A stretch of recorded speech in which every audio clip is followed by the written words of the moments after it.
दोस्तों, दिल्ली में विधानसभा का चुनाव आज संपन्न हुआ और ऐसा लगता है इस बार आपने बहुत मेहनत किया, बीजेपी ने भी बहुत मेहनत की, कांग्रेस तो लगातार मेहनत कर ही रहा था और सबने अपने तरीके के बहुत सारे हथकंडे अपनाए। किसी ने रीजन के नाम पर, किसी ने करप्शन के नाम पर, किसी ने कुछ फ्री सर्विसेज देने के नाम पर, कभी महिला को रिजर्वेशन मिल जाता है, कभी पैसे मिलने लगते हैं, कभी बस में फ्री टिकट मिल जाता है, कभी इलेक्ट्रिसिटी बिल फ्री कर दिया जाता है।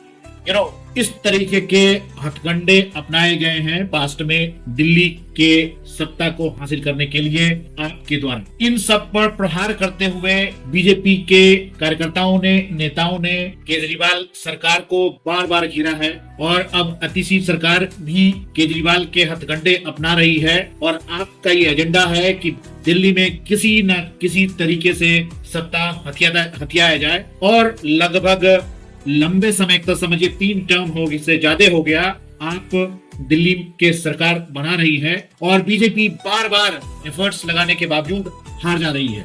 मित्रों, इस पर्टिकुलर मूवमेंट को बहुत ही गहरी नजर से, पैनी नजर से पूरा विश्व देख रहा है कि भारत की राजधानी में जो सेंटर में गवर्नमेंट चला रही है बीजेपी की सरकार, भारत की राजधानी में उसका क्या समीकरण निकलता है, वो क्या गुल खिलाता है। बीजेपी की सरकार अगर दिल्ली में नहीं आती है तो क्या घाटा होगा, क्या फायदा होगा, इन सब पर दिल्ली के स्टार कैंपेनर्स ने बहुत भाषण दिए।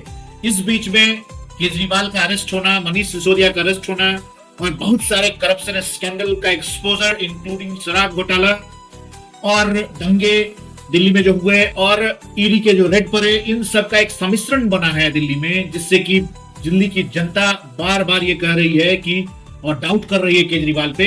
लेकिन जो नीचे तबके के लोग हैं, जिनका एक तरह से समझिए इकोनॉमिक सेक्शन जो कमजोर है, वहां पर आपकी पार्टी ने अच्छी खासी पकड़ बना रखी है और इसी कारण से अभी तक वो दिल्ली में बार बार जीत रही है। दिल्ली में पिछली बार भी कहा गया था कि जो लोग घर में बैठे रहते हैं वो बाहर निकले और वोटिंग करें, और इस बार भी कहा गया और इस बार 57% वोटिंग हुआ है। मित्रों, एग्जिट पोल की माने तो दिल्ली में जो दावेबाजी की जा रही थी कि भाई कौन जीतेगा, फाइनली एग्जिट पोल रुझान बता रहा है कि बीजेपी की सरकार बन सकती है, क्योंकि उसे 40 वोट मिलने की संभावना है। इस बीच में 20 से 30 नंबर ऑफ सीट्स आपको मिलने का चांस लग रहा है मित्रों, और कांग्रेस या तो 0 या 1 सीट लाएगा, ऐसा बहुत सारी मीडिया हाउसेस अपने रुझान और एग्जिट पोल बता रही हैं, असेसमेंट दे रही हैं, कमेंट दे रही हैं और दावे कर रही हैं।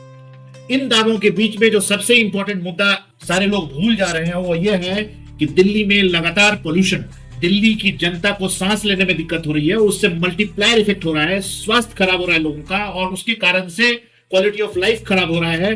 टैक्स पेयर जो 30 से 40% टैक्स देते हैं कभी कभी, उन टैक्स पेयर के लिए आप क्या दे रहे हो? ना तो आपके सही रोड बन रहे हैं, ना क्वालिटी ऑफ लाइफ सही इंप्रूव हो रहा है और ना ही पोल्यूशन कंट्रोल हो रहा है। मित्रों, जो इंडेक्स है, pollution index is too high to live in Delhi. इन सब के बीच में ये इलेक्शन जो संपन्न हुआ है मित्रों, डेमोक्रेसी का डांस आप देख ही सकते हैं।